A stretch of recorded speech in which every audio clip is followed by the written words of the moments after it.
राधा वल्लभ श्री हरिवंश, राधा वल्लभ श्री हरिवंश। भगवत चरणारविंद का मार्ग, उस मार्ग में चलने की सामर्थ्य और उस मार्ग के लक्ष्य की प्राप्ति, तीनों भगवत भक्तों के सानिध्य से प्राप्त होती है। भक्त कृपा के बिना भक्ति का घनीभूत स्वरूप हृदय में प्रकाशित नहीं होता। घनीभूत, जहां किसी भी प्रश्न और विचार का प्रवेश ही नहीं है। घन अर्थात ठोस। बिना भक्त सानिध्य के, बिना भक्त कृपा कटाक्ष के भगवत मार्ग नहीं मिलता, भगवत मार्ग में चलने की सामर्थ्य नहीं मिलती और भगवत प्राप्ति नहीं होती। भक्त चरण धरि भाव तरत भव सिंधु अगाधा। अगाध भव समुद्र से पार होने का सहज उपाय है भक्त चरणों का आश्रय ले लेना। आश्रय उनकी आज्ञा का पालन करना, आज्ञा पर कोई विचार ना करना। बिनहि विचार करिय शुभ जानी। जो वास्तविक भगवान के शरणागत भक्तजन हैं वो भगवान के यंत्र हैं। भगवान उन्हीं भक्तों के द्वारा ही अपना कार्य पूरा कराते हैं। यदि बड़े बड़े साधनों को अनुष्ठान करते हुए भगवत साक्षात्कार भी हो जाए तो भी भगवत प्रेम होना कठिन है। चित्रकेतु ने अंगिरा जी और देवर्षि नारद से मंत्र प्राप्त करके कठिन साधना के द्वारा भगवान शंकरषण को प्रसन्न कर लिया और उनसे दिव्य विमान की प्राप्ति की, विद्याधर पदवी को प्राप्त हुआ। पर उसे भगवत अनुराग उस समय उत्पन्न नहीं हुआ। कहते हैं भगवत साक्षात्कार के बाद अहंकार नष्ट हो जाता है, पर देखने को ऐसा मिला कि भगवत भक्त की सेवा से अहंकार नष्ट होता है। भगवत साक्षात्कार किए हुए चित्रकेतु विमान पर चढ़कर परम वैष्णवाचार्य जगत गुरु भगवान शंकर को कठोर शब्द बोलता है विमान पर चढ़े चढ़े।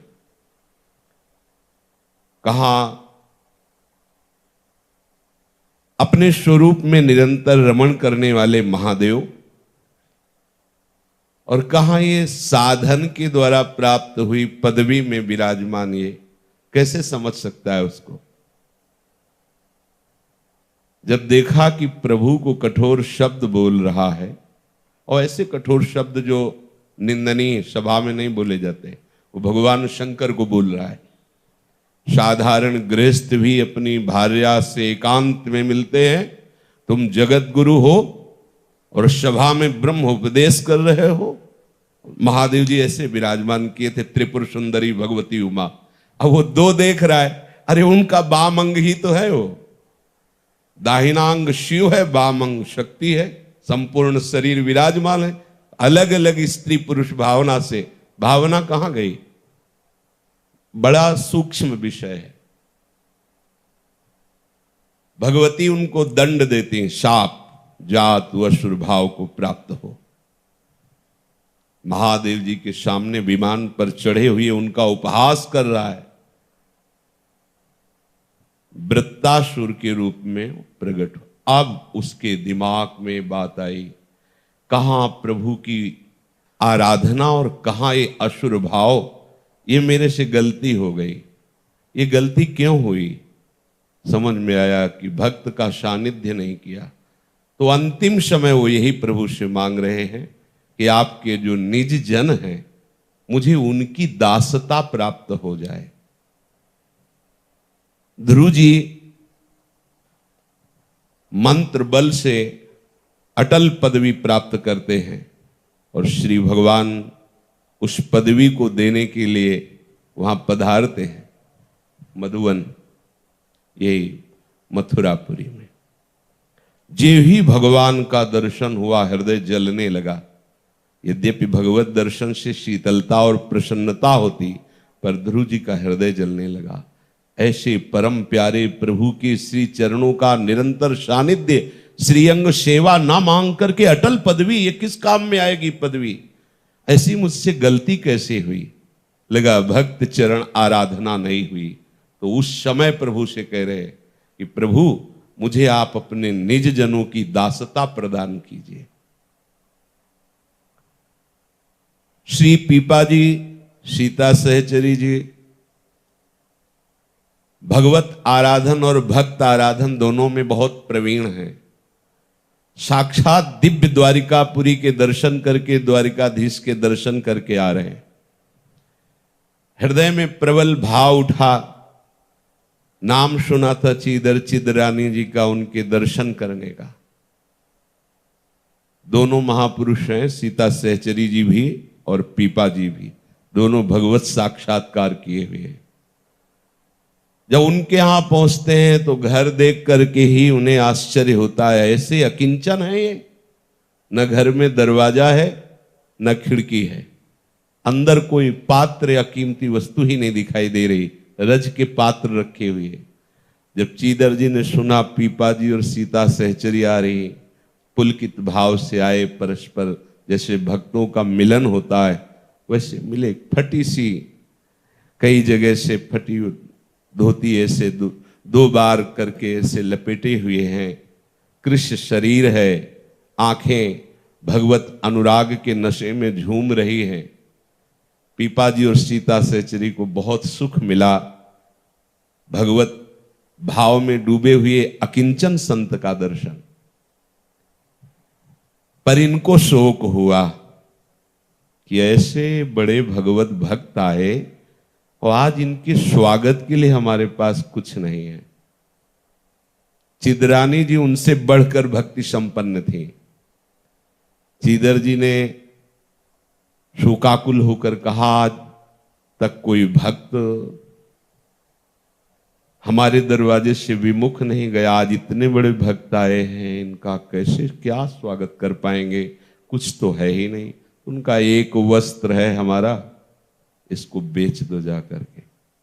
देखो भक्त आराधन, देखो हम लोगों की स्थिति कहां है, अहम किस धरा में है और भगवत प्राप्ति किस धरा से होती है, भगवान किन भक्तों के हाथों बिकते हैं। ये देखो, जैसे किसी छोटे बच्चे को जब हम दुलार करते हैं तो उसकी मां बलिहार होने लगती है, ऐसे ही प्रभु के अत्यंत लाडले भक्त जन हैं। जब कोई भक्त आराधन करता है तो प्रभु उसको दुलार करने लगते हैं। जब कोई भगवत आराधन करता है तो प्रभु देखते हैं उसको, क्या है तुमने। लेकिन जब भक्त आराधन करता है तो क्या नहीं देखते हैं, वो दुलार करने लगते हैं।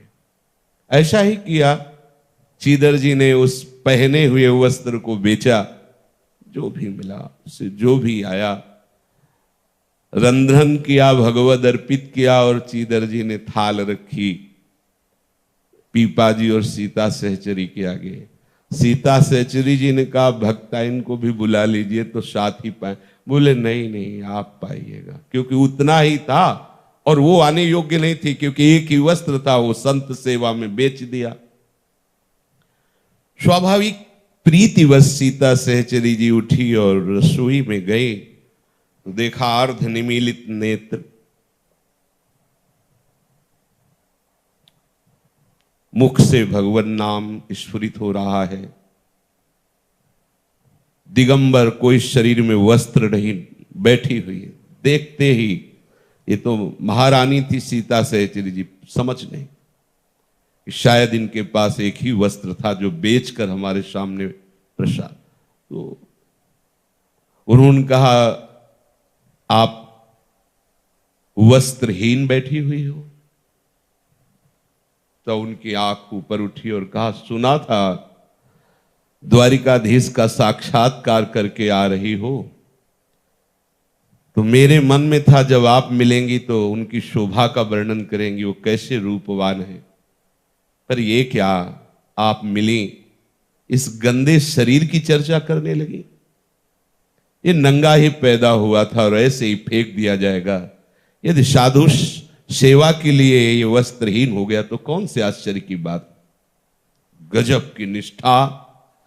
आज सीता सहचरी का जो सूक्ष्म अभिमान है वो गलित हो गया। द्वारिकाधीश के दर्शन से नहीं गलित, उनका मैं समझ रही थी मैं सर्वस्व त्यागी भगवान की भक्त हूं, लेकिन आज मुझे पता चला इनकी भक्ति के आगे मैं धूर भी नहीं हूं। प्रसाद पाया और पीपा जी से पूरी स्थिति वर्णन की है। तो पीपा जी ने कहा कि अगर ये हमारे लिए ऐसा कर सकते हैं तो हमें इनके लिए करना चाहिए। तुम चलो बाजार में नाचो और मैं ढोल बजाऊंगा आदि आदि। इसमें तो और विस्तृत है, और जो धन मिलेगा वो हम। जब वो नृत्य कर रही थी और ये ढोल बजा रहे थे तो कुछ भक्त लोग उधर से गुजर, देखा अरे साष्टांग दंडवत पीपा जी और सीता से। लोगों को आश्चर्य हुआ, नाचने वाले को। तब उन्होंने बताया ये सिद्ध स्वरूप है, ये महाराज पीपा जी है, महारानी सीता सहचरी। खूब लोगों ने भेंट और शब्द दी। जब उनके पास ले गए तो उन्होंने मना कर दिया, एक दाना भी नहीं लिया। देखो भक्तों की निष्ठा। एक दिन पीपा जी किसी कार्य हेतु बाहर गए हुए थे।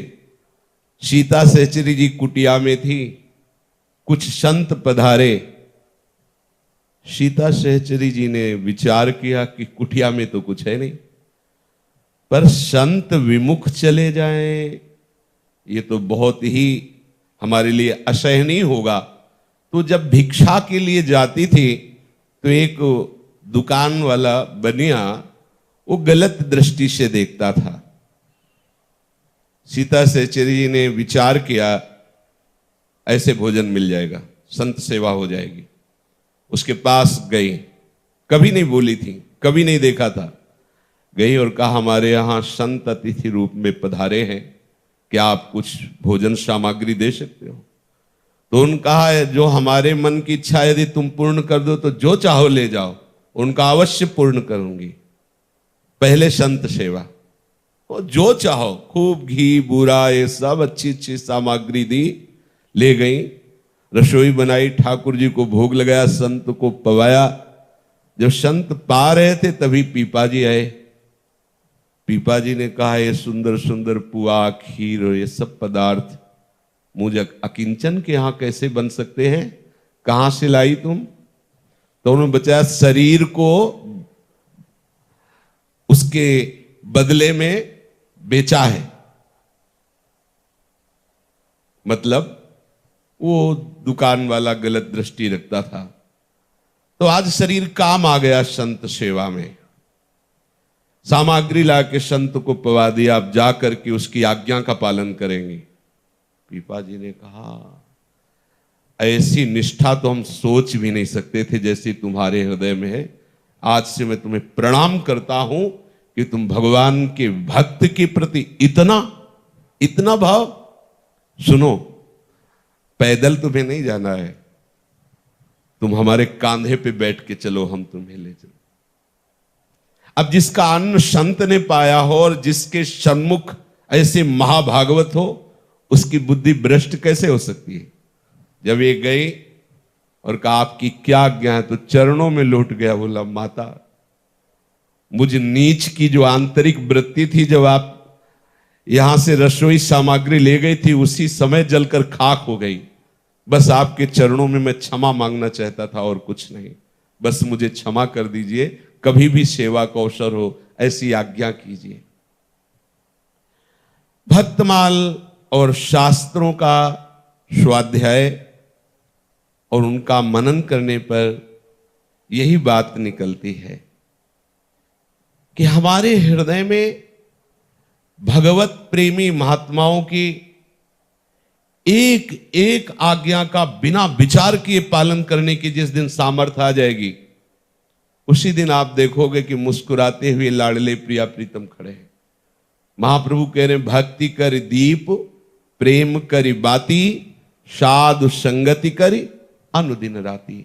रात दिन अगर हम भगवत प्रेमी महात्माओं की आराधना न करें, उनके चरणों का आश्रय न ले, तो कोई कितना भी बड़ा साधक हो अपने अहम का मर्दन नहीं कर पाएगा। और अहम जब तक मिटेगा नहीं, तब तक इस राज्य की दिव्यता का परिचय नहीं मिलता, बना रहता है अहम। वो अहम सेवक जी महाराज कह रहे हैं, तिनकी संगति रहत जाति कुल मद शबनन शय। सब प्रकार के अहंकार का नाश होकर के हमारा अहम धर्म दास्ता में परिणित हो जाता है। पूज्यपाद सिउड़िया बाबा जी महाराज अहम ब्रह्माष्टमी के मार्ग के पथिक, ब्रह्म आराधना ही, स्वरूप चिंतन ही जिनका। महापुरुष गंगा किनारे रहते थे, बाबा ने रात दिन उनकी सेवा की। उनको आम पसंद थे, बाबा रात के निकल जाते और बगीचों से सुंदर सुंदर आम बिन कर लाते, पानी में फुला के रख देते, और जब वो ध्यान से उठते तो आम। वो कहते, आप इतने निरपेक्ष महापुरुष हो, फिर ऐसा क्यों करते हो? उनके वस्त्र धो देना, सब सेवा में प्रवीणता। एक दिन अचानक वहां से अंतर ध्यान हो गए, गायब हो गए पूज्यपाद उड़िया बाबा। फिर किसी ने पूछा कि बाबा आप बिना बताए चले गए, तो वहां बहुत खोज हो रही थी। बोले, ना हमें किसी ने बुलाया था, ना हम किसी के कहने से लगे थे। हमारे हृदय में ऐसी प्रेरणा हुई कि सेवा हुई, अब प्रेरणा हुई एकांत हो जाओ, एकांत। बाबा ने लिखा कि समस्त विकार बिना महापुरुषों के सेवन के थोड़ी देर के लिए शांत नजर आ सकते, लेकिन नष्ट नहीं हो सकते। समस्त पाप, बड़े बड़े पुण्य तीर्थ और गहन से नष्ट हो सकते हैं, पर पाप प्रवृत्ति का नाश नहीं हो सकता। पाप प्रवृत्ति और अहम की सूक्ष्म वृत्ति और विकार के जड़ से नाश का उपाय केवल भक्त चरण धरि भाव, तरत भव सिंधु अगाधा। भगवत प्रेमी संत महात्माओं का जो मिलन है, जो वार्ता है, ये भगवान जब आपको चयन कर लेते हैं कि ये जीव का आखिरी जन्म और ये हमसे मिलेगा के, तब वो ऐसा विधान बना देते हैं कि उनसे अपनापन होने लगता है, उनकी कृपा भाजन बन जाते हैं, उनकी सामर्थ्य से उनकी आज्ञा में चलते हैं। फिर कोई तुम्हें कहीं भी बाधित नहीं कर सकता। माया उसी को बाधित करती जो अपने बुद्धि से उनकी आज्ञा पर विचार करती, बिना विचारी करी शुभ जानी। उनके बाहरी आचरण को देख करके यदि तुम्हारे अंदर श्रद्धा या भाव में कमी होती है, अभी तुम्हारा भाव ठीक नहीं। देवर्षि नारद जी महाराज मरुत से मिले और कहा, तुम जो यज्ञ करना चाहते थे, वशिष्ठ जी को अपने आचार्य रूप में देवराज इंद्र ने वरण कर लिया, अब तुम वो यज्ञ नहीं कर सकते। तो उनका हमारा तो अनुष्ठान था कि ये यज्ञ होनी चाहिए। देवर्षि नारद जी ने कहा, एक महापुरुष हैं जो इस समय काशी में विचरण कर रहे हैं, यदि वो राजी हो जाए तो किसी देवता की भी सामर्थ्य नहीं कि तुम्हारी यज्ञ में विघ्न डाल सके। कौन? बोले, शंबर ऋषि, जो बृहस्पति से भी श्रेष्ठ और बलवान है, तप से बलवान है और बुद्धि में बृहस्पति से भी श्रेष्ठ है। पर वो ऐसे नहीं है, वो गुप्त रूप से वाराणसी में विचरण करते हैं। एक बार भगवान विश्वनाथ जी के दर्शन करने आते हैं, हर समय पवित्र रहते हैं, और उनका स्वभाव है यदि उनके सामने 100 रख दिया जाए तो वो दूर हट करके चल देते हैं, और उनकी चेष्टाएं बिल्कुल अमंगल हैं, यदि सह गए तो पार हो गए। बता दिया देवर्षि नारद जी ने। अब वो प्रातः से सायं तक एक 100 अलग रख करके खड़े रहे और जब दर्शन करने वाले आए तो ऐसे शव रख दिया। अवधूत संवर्त जी ने जे ही शव पर दृष्टि पड़ी ऐसे हटने लगे। पीछे मरुत जी उनके भागे। अब वो देखा कि हमारे पीछे आ रहे तो लघु शंका करके ऊपर फेंकते, थूकते, पत्थर मारते, धूल मारते, गालियां देते। वो हाथ जोड़े पीछे चले गए। तो उनका क्या चाहता है? तो कहा महाराज आचार्य रूप से आपका वरण करना चाहते हैं और यज्ञ का अनुष्ठान हमारा पूरा हो। बोले ध्यान रखना, जिस समय मैं आचार्य पदवी पर बैठूंगा कोलाहल मच जाएगा देवलोक में। बड़े बड़े देवता तुम्हें प्रलोभन और धमकी देंगे। अगर तुमने आचार्य पद से हटाया तो मैं भस्म कर दूंगा। अगर आचार्य पद पर बैठे रहा तो किसी देवता की सामर्थ्य नहीं कि विघ्न डाल सके। उनका जैसा आप कहेंगे। ऐसा ही हुआ। जे ही आचार्य पदवी पर बैठे तो अग्नि देवता जो जिनके ऊपर आहुति दी जाती थी वो भयंकर रूप में प्रकट हुए और कहा कि अगर इन आचार्य को नहीं हटाओगे तो हम तुम्हें भस्म कर देंगे। उन्होंने कहा आचार्य रूप से तो हमने संवर्त जी को ही वरण किया है, अब कुछ भी हो जाए मैं हटने वाला नहीं। जे ही अग्नि अपनी रुद्र दृष्टि प्रकट करना चाहते तो संवर्त जी ने अग्नि देवता से कहा यहां से तुरंत चले जाओ। जब मैं मंत्र बोलूं तो आहुति लेकर जिस देवता को कहूं उसको देना। अगर ऐसा नहीं करोगे तो मैं अभी तुम्हें भस्म कर देता हूं, अग्नि को भी। देवराज इंद्र कोप करके वज्र लेके आए, ऐसे कर दिया, वो हाथ ही ऐसे लिए खड़े रहे। हम अपने मन की मानी हुई अनुकूलता को यदि गुरु मानेंगे, संत मानेंगे, नहीं समझ में आएगा। उनका परम मंगल विधान हो सकता है तुम्हारी सोच में ऐसा लगे कि हमसे प्रतिकूल व्यवहार करते हैं, नहीं। वो प्रभु के यंत्र हैं, उनके द्वारा जो भी हो रहा है वो प्रभु करवा रहे हैं। यदि हम उनकी प्रतिकूलता को मंगल विधान नहीं मानेंगे, प्रतिकूलता मानेंगे तो अवहेलना हो जाएगी। अवहेलना हो जाएगी तो बात नहीं बनेगी। संदीपनी जी अपने गुरु जी की सेवा में थे, विविध प्रकार से गुरु को प्रसन्न करना। जब देखा बहुत से शिष्य सेवा परायण हैं तो लीला बदल दी। किसी के ऊपर थूक देना, किसी को पीट देना, कहीं लघु शंका कर देना, कहीं सोच कर देना, बार बार। सब ने समझा गुरुजी पागल हो गए। पागलों जैसा ही वो पूरा का पूरा नाटक करने लगे। पत्थर मारना, वो आ रहे हैं भोजन लेकर, थूक देना, धूल मारना, सब भाग गए धीरे धीरे सब। केवल संदीपनी जी बचे। वैसे ही गुरु को स्नान कराना, उनके वस्त्र बदलना, भिक्षा मांग के लाना, पवाना, चरण दाबते हुए उनको शयन कराना, ये तो उनकी लीला थी। कोई पागल थोड़ी हुए थे। कुछ दिनों बाद ऐसा मानो अब ठीक हो गए हो। तो उन्होंने कहा बेटा ये सब विद्यार्थी कहाँ गए जो सब गुरुकुल में वास करके वेदाध्ययन करने के लिए आए थे, बड़े गुरु भक्त दिखाई दे रहे थे, कहाँ गए? बोले सब भाग गए। क्यों? आपने ऐसा प्रतिकूल व्यवहार किया कि वो सब भाग गए। तो तुम क्यों नहीं भागे? तुम्हारे ऊपर प्रतिकूल व्यवहार नहीं हुआ क्या? बोले हुआ प्रभु, पर आपके सिवा हमारा कोई है नहीं और हमारे सिवा आपकी सेवा करने वाला कोई नहीं है। सब चले गए। बस प्रभु इस हमारे कोई ठौर नहीं कि अब हम कहां जाएं। गुरु चरणों के सिवा हमारा कोई ठौर नहीं। और आपकी सेवा फिर कैसे होती? कोई दूसरा था नहीं। उनका हृदय भराया और कहा हम तो अपने भजन साधन तपस्या संयम नियम से भगवत धाम जाएंगे, पर तुम्हें जो सौभाग्य मिलेगा वो त्रिभुवन में किसी को नहीं। तुमने गुरु सेवा का सौभाग्य प्राप्त किया तो तुम ऐसे गुरु बनोगे कि जगत गुरु भगवान श्री कृष्ण तुम्हारे यहां चल के आएंगे और शिष्य बनेंगे। गुरु कृपा ही केवलम। हम अनुकूलता से कृपा प्राप्त कर पाएंगे।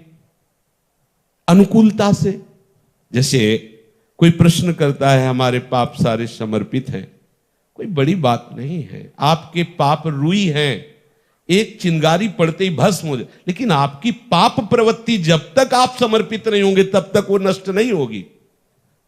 संतों के सानिध्य से गंगा पापम शशितापम दैन्यम कल्पतरुष तथा पापम तापम तथा दैन्यम हरति साधु समागमा। गंगा स्नान से पाप नष्ट होते, चंद्रमा का सेवन करने से ताप नष्ट होता है, कल्प वृक्ष का सेवन करने से दरिद्रता नष्ट होती, पर संत समागम से तीनों का नाश हो जाता है। उनकी दर्शन मात्र से, संभाषण मात्र से हमारे हृदय की कलुषता मिटती है, दैहिक दैविक भौतिक तीनों तापों का शमन हो जाता है और स्वयं प्रभु की प्राप्ति में उल्लास जागृत हो जाता है। तो फिर और वस्तु की आवश्यकता ही क्या, इसलिए परम धनी हो जाता है। दैन्यता उसके हृदय में इस बात की कि मेरे पास इस वस्तु का अभाव है, वो नष्ट हो जाती है। हमें चाहिए एक दूसरे को ना देखते हुए, ये मार्ग है, अपने मार्ग, अपनी निष्ठा, अपनी भावना, अपने आचार्य, अपने गुरुदेव, अपने इष्ट को समर्पित करते हुए एक एक श्वास व्यतीत करे, वर्तमान के समय को भगवतमय करे, बड़े आनंद से भगवत प्राप्ति है। एक मां को पता है कि बच्चे को कब बाल भोग देना है, कब राज भोग देना है, कब संध्या भोग, कब शयन भोग। तो अनंत माताओं जैसा वात्सल्य लिए आराध्य देव, आचार्य देव, गुरुदेव वो ये नहीं जानते कि तुम्हें कब कौन सी स्थिति प्रदान करना है, कब कौन सा भाव प्रदान करना है। तुम्हें बताने की जरूरत है कि हमारे अशुभों का नाश करो क्योंकि तुम अज्ञानी हो, जानते नहीं गुरुदेव, अब आप ऐसा कर, ऐसा नहीं। बिल्कुल सहज सरल भाव से, समर्पित चित्त से हमारा वर्तमान का जो श्वास है, सेकंड है, समय है, वो राधा गया। राधा बोला, ये सेकंड गया, सच्चिदानंद बैंक में जमा हो गया। राधा, ये भी सेकंड गया। राधा, ये भी गया। अब हमारी एक एक श्वास, एक एक सेकंड प्रिया प्रीतम के चरणों में समर्पित हो रहा है। अब तुम्हें परवाह नहीं करनी, परवाह करनी आचार्य को, गुरुदेव को, आराध्य देव को कि तुम्हें कौन सी भूमिका में पहुंचाना है, कौन सी स्थिति में पहुंचाना है। हमारा जितना समय, जीवन, प्राण, सर्वस्व समर्पित रहेगा, प्रभु उतने ही जल्दी सहज में आपके हृदय में प्रकाशित होंगे। कभी कभी प्रभु मोरत ध्वज की चर्चा करने लगते थे अर्जुन से, तो अर्जुन ने कहा, प्रभु इतना आपको मोरत ध्वज से क्यों प्यार है कि आप एकांत में उनकी चर्चा करने लगते हैं? मैं भी तो आपका दास हूं, कभी मेरी। तो प्रभु ने कहा, आप तो सानिध्य में हो ही, पर अर्जुन तुम्हारे जैसे लाखों भक्त भी जोड़ दिए जाए तो मोरत ध्वज की समानता नहीं हो सकती। अर्जुन को लगा कि श्री कृष्ण के सिवा हमारा कोई है नहीं, तो हमारे समर्पण में कमी क्या है? जब से हम प्रकट हुए तब से इन्हीं का मुख देखा है, क्योंकि माता कुंती के दर्शन देने और दर्शन करने प्रायः प्रभु आया ही करते थे। प्रभु ने कहा, चलो हम तुम्हें दर्शन कराते हैं मोरत ध्वज की निष्ठा का, समर्पण का। अर्जुन, युद्ध में प्रशंसनीय मृत्यु को प्राप्त हुए अभिमन्यु में तुम इतनी ममता, इतना शोक कि मेरे समझाने पर भी तुम विकल थे, जबकि मेरा भी है, अभिमन्यु तो मेरा भी है। चलो हम तुम्हें दिखाते हैं भक्त की कैसी निष्ठा होती है।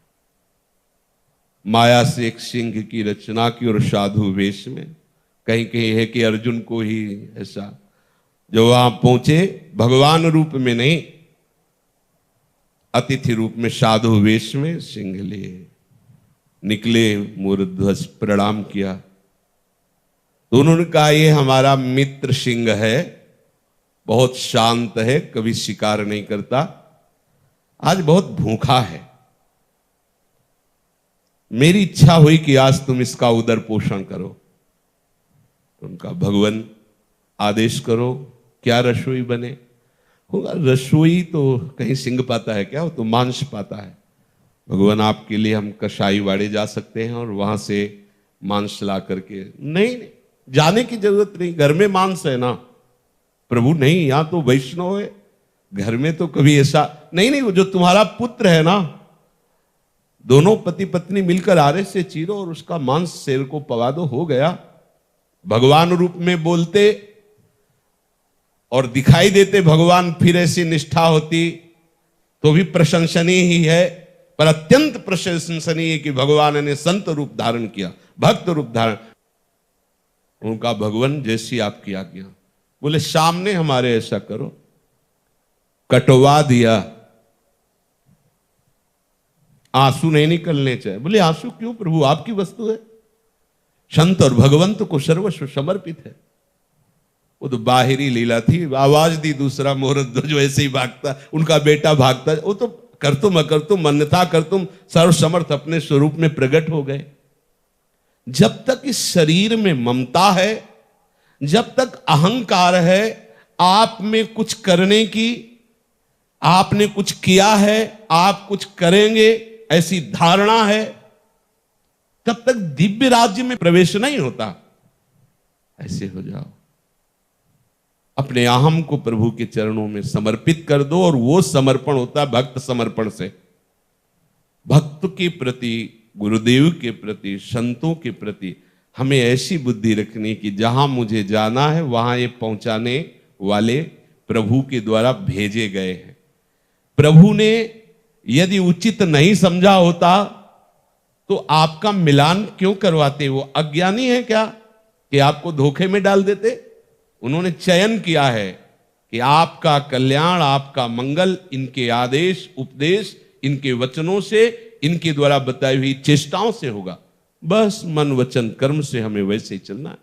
डांटें, फटकारें, दुलार करें, मान करें, अपमान करें, अब मेरा कुछ अस्तित्व तो ही नहीं है, तभी इस मार्ग में सफलतापूर्वक आप आगे बढ़ते जाएंगे। हम भगवत मार्ग के पथिक हैं। जैसे आप भगवत प्राप्ति करने हैं, ऐसे दूसरा उपासक या उपासिका भगवत प्राप्ति, जैसे आप कमजोर है ऐसे दूसरा भी कमजोर है। जैसे आपको भगवत कृपा, गुरु कृपा दृष्टि उठा रही, ऐसे दूसरों को भी उठाएगी, क्योंकि वो उनके द्वारा, प्रभु के द्वारा किया हुआ विधान है। वो वैसे केवल देखने को लग रहा है आपको कि ये शरीरधारी संत है, ये शरीरधारी भक्त है, ये शरीरधारी गुरुदेव है, पूरी बैटरी उन्हीं की है, पूरा का पूरा पावर, पूरी की सामर्थ्य। एक जीव को तुम संभाल नहीं सकते। अपने लड़के बच्चे को संभाल के देखो, फिर दूसरों को कौन संभाल सकते? अरे अपने मन को नहीं संभाल सकते। ये केवल एक जगत गुरु प्रभु, दूसरा कोई नहीं।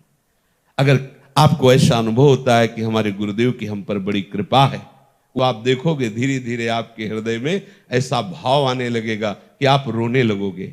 कौन सी वस्तु मुझे गुरुदेव ने दे दी, कैसे बताऊं? अब मंत्र मिला है, उपासना मिला, सब मिला है, फिर कहते हैं कि अब आशीर्वाद दे दो। अरे उनके पास कुछ बचा ही नहीं है तुम्हें देने के लिए। वो इतने उदार हैं, तुम्हारे पास जो कुछ है सब नाशवान है। शरीर नाशवान है, मन के द्वारा चिंतन की हुई विषय नाशवान है, सब कुछ नाशवान। गुरु जी ने जो दिया वो अविनाशी दिया है, उसके बदले में तुम क्या दे सकते हो? क्या दे सकते हो? बस केवल उनकी बात मान जाओ, उनकी आज्ञा के अनुसार चलते रहो। अहम शून्य जीवन ही भगवत लीला में प्रवेश पाता है। अहम कर्ता भाव से जो भी किया जाता है उससे और पुष्ट होता है, और कृपा भाव से जब देखा जाता है तो निर्मल हो जाता है। जब मैं प्रभु के मार्ग में नहीं चला था, संत भक्तों से, गुरुदेव से नहीं मिला था, तब मेरे से क्या बन पाता था? अगर आज वृंदावन वास हो रहा है, वाणी गायन श्रवण हो रहा है, सेवा दर्शन सेवा सुख मिल रहा है, ये तो कृपा है गुरुदेव की, आचार्य की, आराध्य देव की। कुछ भी कहो, भक्ति भक्त भगवंत गुरु चतुर नाम बपु एक, खास बात इनके पद बंधन किए नासत विघ्न अनेक। माया रचित विघ्नों को वही रौंद पाता है जो इनके चरणों का आश्रय ले लेता है। चाहे उन्हें भगवान को, चाहे भक्त को, चाहे गुरुदेव को, चाहे भक्ति को, एक ही बात है। ये चार नाम कहने को, एक इनके पद बंधन के नासत विघ्न अनेक। हमें तो समय ही नहीं होना चाहिए बगल वाले के देखने का। खास बात तुम्हारी उपासना की तब मानी जाएगी जब आपसे यहां से जाए और आपसे पूछे कि आपके बगल में कौन बैठा था, और आपका उत्तर हो कि मुझे पता नहीं, मुझे पता। आज राधा केली कुंज की छत में कौन से रंग के पर्दे थे मुझे पता नहीं। क्यों?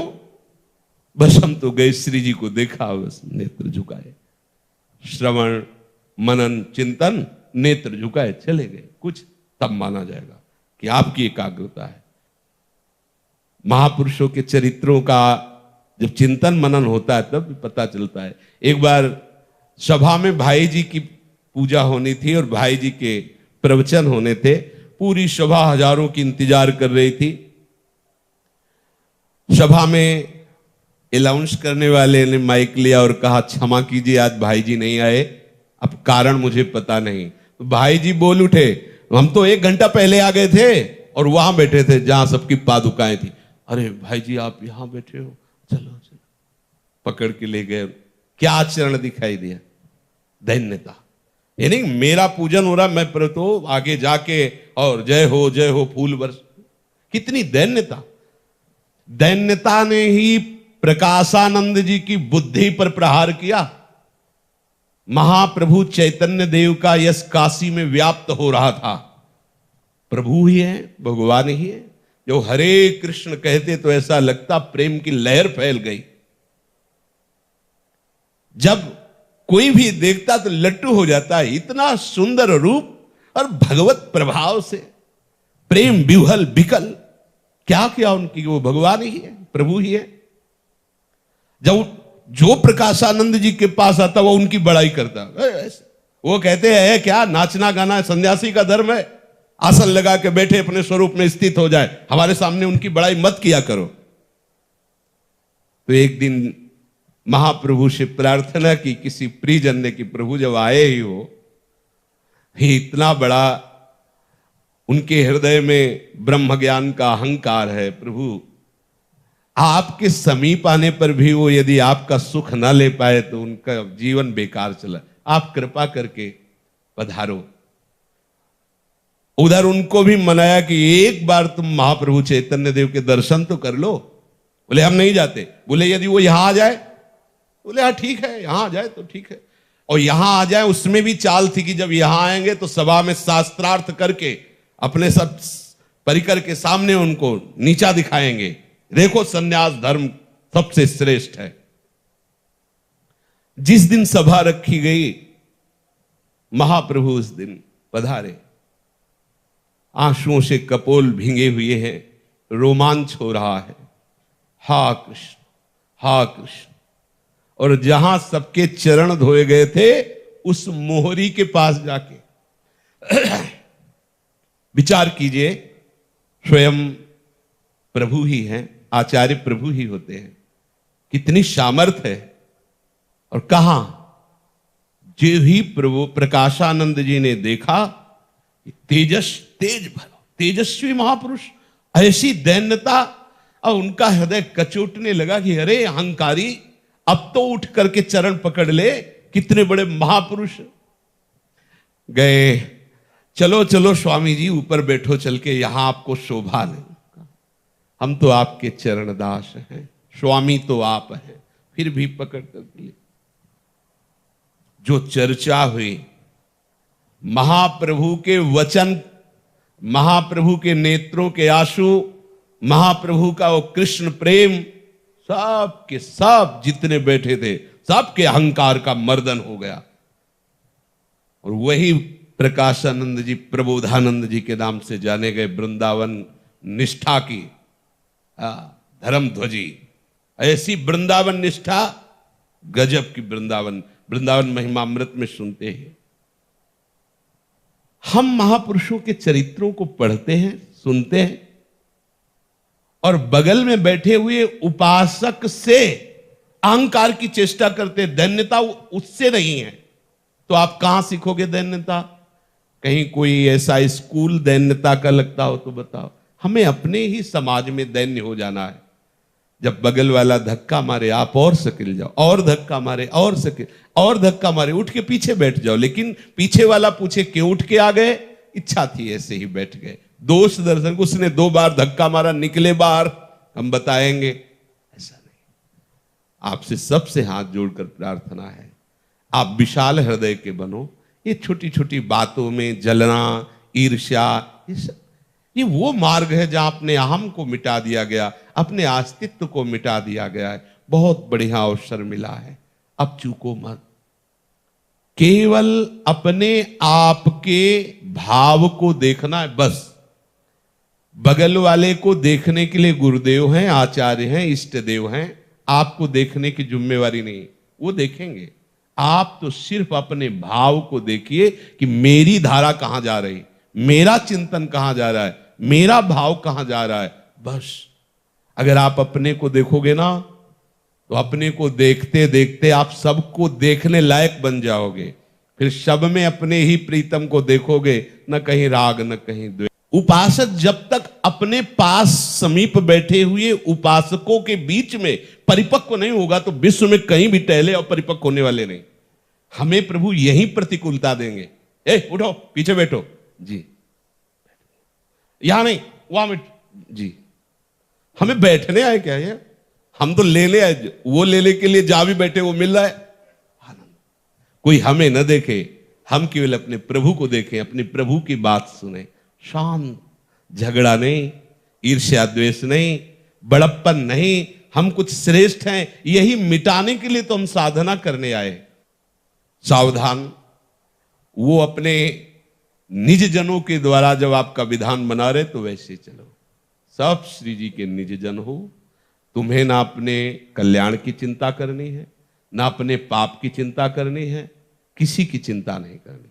बस चिंतन लाडली जू का जितना बने करो, मैं लाडली जू की हूं, ऐसी निष्ठा में रहो, किसी से किसी भी तरह का व्यवहार न रखो। आप देखो आगे बढ़ जाओगे, क्योंकि यहां भजन कम भी हो तो महाभजन है, क्योंकि आप धाम वास कर रहे हैं, 24 घंटे आप धाम वास कर रहे हैं, ये महाभजन है।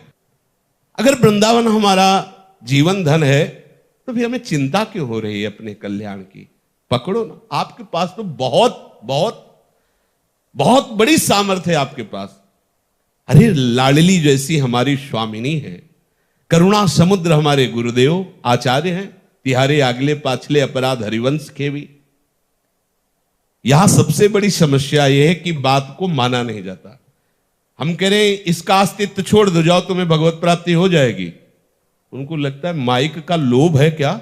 हमें लगता है 2000 के माइक में जो है ये लोभित है, इसीलिए कह रहे हैं भगवत प्राप्ति हो जाएगी। माइक में लोभ है इसीलिए कह रहे, तो उसी में बंधा हुआ, उसको छोड़ दे, आगे का रास्ता खुल जाएगा। पर जीव जो मलिनता की बुद्धि लिए हुए, उसको समझता है कि शायद ये छोड़ने की बात करें, हो सकता है इनको आवश्यकता हो इसकी। तो तुम अभी 4 दिन से जुड़े हो, तुम्हें अनावश्यक लगने लगा संसार, तो जो उन्हीं में रमण करते हैं उनको संसार प्रिय लगेगा क्या? तुम्हारे संसार का त्याग तुम्हारे परम लाभ के लिए बताया जाता है। अगर आप उसी में आसक्त रहेंगे तो कौन से मन से आप प्रभु का सुमिरन करेंगे? कौन सी चित्तवृत्ति जिसमें आप रोएंगे कि हम किसी योग्य नहीं प्रभु, मेरे में कोई बल नहीं, न साधना का बल है, न समर्पण का। हे नाथ, ज्यादा समय नहीं, कलयुगी जीव है, कब शरीर छूट जाए पता। पहले तो था कि भाई एक अंगूठे के बल 10,000 वर्ष हाथ उठा के तपस्या, उनको पता तो है कि 10, 20, 50 हजार वर्ष जिएंगे। या 10-20 मिनट का भरोसा नहीं, बात करते करते हृदय फेल हो जाता है। कितनी ऐसी घटनाएं आती हैं, चलते चलते ठोकर लगी, प्राण निकल गए। हम कल के लिए न सोचे कि कल हम साधना करेंगे, कल ऐसा जैसा उपदेश हो रहा कल धारण, अभी इसी क्षण प्रियालाल के चरणों में, बस कोई समस्या नहीं। आपसे उस दिन कहा था कि बधाई बांट रहे हैं, ले लो बधाई, तुम्हारी भगवत प्राप्ति हो जाएगी। कहा था हां हो जाएगी, स्वीकार करते हैं। अब तुम्हें परेशानी क्या है? तुम्हें राग द्वेष क्यों है? तुम्हें दूसरे से क्या लेना दे? सीधे चलो अपने। कोई कठिन नहीं भगवत प्राप्ति, कोई कठिन नहीं। कठिन है आप अपनी जो ये वासना और मानसिकता फैलाए हुए हैं, बस इसको समेटना कठिन है। भगवत प्राप्ति कठिन नहीं। प्रभु हमारे हैं, तरंग को समुद्र से कोई जुदा नहीं कर सकता। तरंग का अस्तित्व समुद्र है, ऐसे हमें कोई प्रभु से जुदा नहीं कर सकता, क्योंकि हमारा अस्तित्व प्रभु है। सूक्ष्मता की बात, ये जो आप अपना अस्तित्व अलग बनाए हुए हैं, आप जो अपना मानसिकता चित्तवृत्ति अलग बनाए हुए, बस यही बाधक है। और ये समर्पित कर दो, खत्म, खेल हो गया। आप देखोगे आनंद समुद्र प्रभु स्फुरित हो रहे हैं हृदय में। सारी साधना एकाग्रता अर्थात बाहर फैली हुई वृत्तियों को अंतर्मुख में समेट लेना और अहम शून्य होकर इस मार्ग में चलना। अहम शून्य, बस हो गया। उसे हजारों बार घुमा घुमा करके बताते हैं, शांत भाव से रहो। हर क्षण प्रभु तुम्हें देख रहा है। कोई तुम्हारे साथ मनमानी अमंगल नहीं कर सकता। तुम्हारे साथ जो व्यवहार हो रहा है वो प्रभु के द्वारा निश्चित किया हुआ व्यवहार है, उसमें मंगल छुपा हुआ है। सामने वाला हमको परेशान कर रहा है, हम शांत बैठते हैं, हमें धक्का लगाता है, हमें ऐसा कर, हमें इसको देखने से जलन होती, इसको हटा दो। ठीक है, हम उसे हटा देते हैं, पर देखना वही मन दो से जलन करने लगेगा। बाहर क्यों हटाते हो? इसी को हटाओ ना, इसी वृत्ति को ठीक कर लो, सब ठीक हो जाएगा, सब ठीक हो जाएगा। देखो, बहुत बढ़िया अवसर है। आनंद का जो मार्ग है उसे सुनो और उसे सुन करके चलो, चुपचाप शांत। सब नष्ट होने वाला है, आज नहीं तो कल सब नष्ट होगा। तुम्हारा शरीर, तुम्हारी सोची हुई मानी हुई मान्यताएं, वासनाएं, पद प्रतिष्ठा, सब नष्ट होगा, सब नाशवान है। देख लो, बड़े बड़े प्रतापी वीर योद्धा, जय जयकार जिन, तुम्हें कौन जानेगा? जो बड़े बड़े थे, विभूति स्वरूप कहे गए, अरे स्वयं भगवान को कौन जानना चाहता है? कौन उनका नाम लेता है? तुम्हारा क्या नाम ईंट पत्थर में लिखाने से पूरा भारत रटेगा क्या? और जो अवतरित हुए थे उनका तो नाम जपा नहीं जा रहा है। लोग उस पे भी संशय करते हैं कि नहीं है, पता नहीं, कहीं कल्पना तो नहीं कर दी गई है। तुम्हें मार्ग मिल गया, तुम बहुत भाग्यशाली हो। बस अपने भाग्य को दुर्भाग्य में न बदलो। अगर तुम किसी भक्त से भी ईर्ष्या करोगे तो तुम्हारे अंदर दोषों का आगार प्रकट हो जाएगा। ध्यान रखना, यह धाम है। देखोगे ये बहुत नीच है, तो उससे बढ़कर यदि नीचता तुम्हारे हृदय में ना जाए तो मुझे बताना। ये हम संतों की कई बात कहते हैं। परिक्रमा मार्ग में एक संत ने हमसे बताया था कि ये बहुत दिव्य चिदानंद धाम है, कुछ भजन न हो तो भी भगवत प्राप्ति हो जाएगी, पर बाबा यहां किसी पर दोष दर्शन मत करना। अगर दोष दर्शन किया तो कई गुना बढ़कर तुम्हारे में आ जाएगा। ये यहां का प्रभाव है। कैसे माया फंसा देगी, कैसे आचरण तुम्हारे शास्त्र विरुद्ध होने लगेंगे यदि तुम किसी पर दोष दर्शन। इसलिए पूज्यपाद सिउड़िया बाबा जी के वचन है, पर दोष दर्शन, पर चर्चा, पर निंदा, ये परमार्थ में महान घातक है। पर दोष दर्शन, दूसरे के दोष दर्शन देखना। हमारा तो ऐसा स्वभाव बन जाना चाहिए कि हमें कोई और देखने की इच्छा ही ना हो। नजर नीची की, अपनी कुटिया चले गए। कोई आपसे बात करना चाहता है, जरूरी है आप उत्तर दो। श्री हरिवंश बोल दिया मन में, मुड़ के नहीं देखना, जोर से नहीं बोलना, व्यवहार ही नहीं बनेगा। हमें किसी से क्या, अच्छा कोई बहुत बुरा कर रहा है तो आपके हृदय में उसके प्रति दया आनी चाहिए ना, रोष क्यों आना चाहिए? दया आनी चाहिए। और आज का जो भजन है वो पूरा इसे देते हैं, इसकी बुद्धि शुद्ध हो।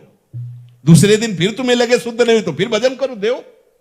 अगर तुम चाहते हो कि ये दोष रहित हो तो तुम्हारे अंदर जो भजन सामर्थ्य दो ना उसको, जाओ मैंने दिया, तुम्हारी बुद्धि, उसे द्वेष क्यों करने लगो? वो तो वैसे ही द्वेष का पात्र थोड़ी होता है, दया का पात्र होता है। भगवत भजन का यदि आप अनुष्ठान लिए हो तो पर दोष दर्शन, पर निंदा, पर चर्चा, ये बहुत घातक है, बिल्कुल बंद कर दो। अगर ये बात बनी रहेगी तो फिर आपको ये विश्वास ही नहीं होगा कि आपको भगवत प्राप्ति हो जाएगी। जब आपको अपना दोष दर्शन दिखाई दे कि हम तो किसी योग्य नहीं, आपको पर दोष दर्शन क्यों दिखाई देता है? क्योंकि अहंकार है। अहंकार ही दूसरे में दोष दर्शन करता है। हमें अहंकार है कि हम पेपर नहीं पढ़ते तो हमें दोष दर्शन दिखाई दे रहा है, और जब पढ़ने लगे तो कोई चाहे जितना पढ़ता हो हमें कोई दर्शन नहीं। अहम, उस बात का अहम, मैं ब्रह्मचारी हूं, मैं पवित्र हूं, मैं जितेंद्रिय हूं, मैं मौनी हूं, मैं ये सब भगवत प्राप्ति में बाधक है। कोई अहंकार नहीं। प्रभु उनसे मिले हैं जो सर्व भाव से दैन्य हो गए हैं। प्रभु ने उनकी आराधना करवाई है राजसूय यज्ञ में, जो एकदम दैन्य है, अकिंचन है। इसलिए सबसे प्रार्थना है, समय नष्ट मत करो।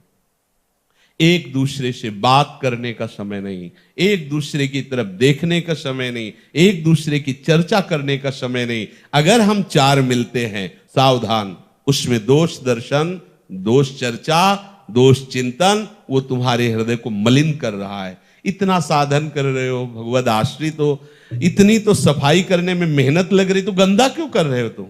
जानबूझ के थोड़ी देर के लिए दूसरे की बात करके, दूसरे की चर्चा करके अपने मन को मलिन मत करो। सावधान रहो। सच्ची पूछो तो दूसरा कोई है ही नहीं, प्रीतम ही सब रूपों में नाटक कर रहा है। राधा वल्लभ श्री हरिवंश।